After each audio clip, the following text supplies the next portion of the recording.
Hi friends, ఇగో నేనైతే ఊరికి వెళ్ళినా కదా ఫ్రెండ్స్. ఊరి నుండి అట్లనే సిద్దిపేటకి వెళ్ళి ఇగో మంగళియా షాపింగ్ మాల్లోనైతే నేనైతే బ్లౌజ్ పీస్ తెచ్చుకున్నా. ఎంబ్రాయిడర్ బ్లౌజ్ పీసు ఎట్లుందో చెప్పండి ఫ్రెండ్స్. మీకు ఇదే ఎంబ్రాయిడర్ బ్లౌజ్ పీస్ అయితే కొనుక్కున్నాను.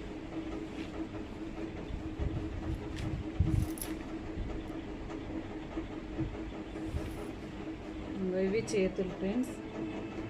చేతుల డిజైన్ ఇట్లా వచ్చింది.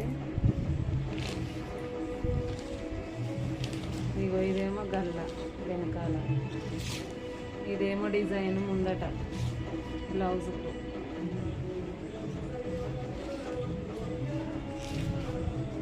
ఇట్లా వచ్చింది చేతులకైతే ఎంబ్రాయిడర్ వర్క్.